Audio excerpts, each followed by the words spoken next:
Hey there! So you're thinking about buying a home in the beautiful St. Petersburg area. Fantastic choice! Today, we're going to cut right to the chase and break down one of the key upfront costs you'll face, the VA appraisal. We'll get into the numbers, what can change them, and exactly what you should expect to pay. So you've got your VA loan benefits ready to go for a home in St. Pete? That's awesome. You know, with all the different pieces of a home purchase, there's one cost you really need to get a handle on right away, and that's the appraisal. Let's get you some clear, straightforward answers. All right, let's jump right into the numbers. This table lays out the official maximum fees the VA allows for appraisals in the St. Petersburg area. You can see for a standard single-family home or a condo, you're looking at a cap of $650. If you're looking at a manufactured home, that goes up a bit to $725. And for a multifamily property, it's $800. And notice that consistent timeline, a solid 7 business days to get it done. And here's some really good news, especially if you're trying to map out your budget. These numbers aren't brand new or all over the place. They've actually been the same since 2021, which gives you some really nice predictability when you're planning your finances. Now, while those fees are the set maximums, you might be wondering, is that always the final number? Well, not always.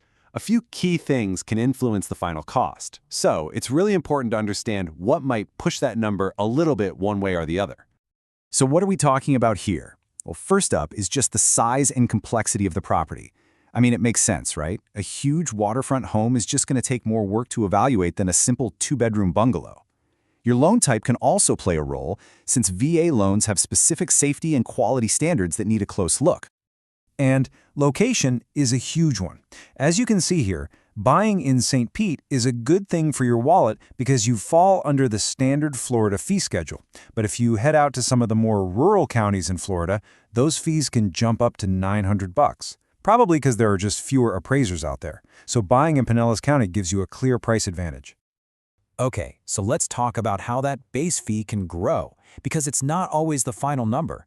There are a few specific situations that can tack on extra charges, and it's way better to know about these ahead of time so there are no surprises.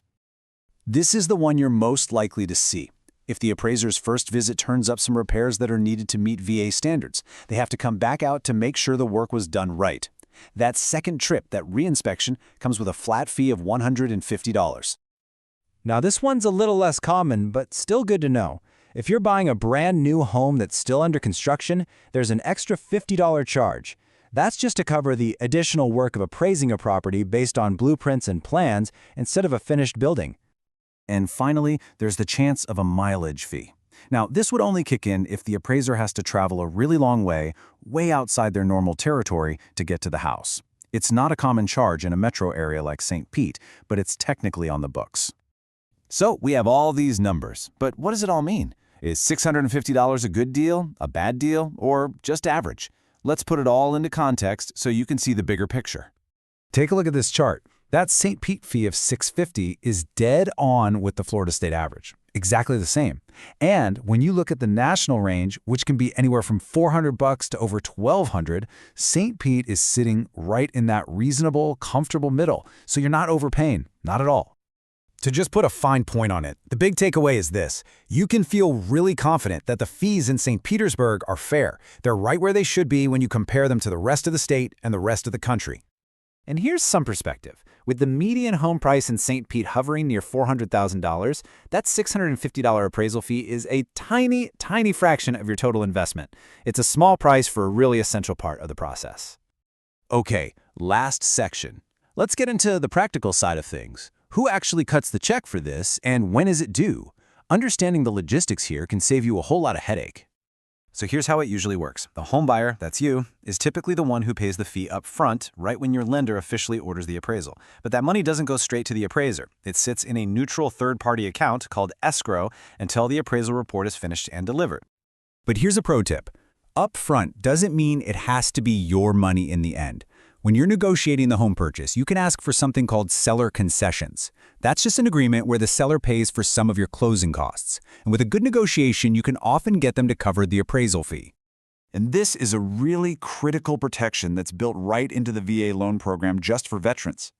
If, for whatever reason, your lender is slow to pay the appraiser from that escrow account, you, the veteran, cannot be hit with any late fees. The responsibility is 100% on the lender, not you. The VA's got your back. So there you have it. The costs, the variables, the whole process. The appraisal is a predictable and totally fair cost in the St. Petersburg market.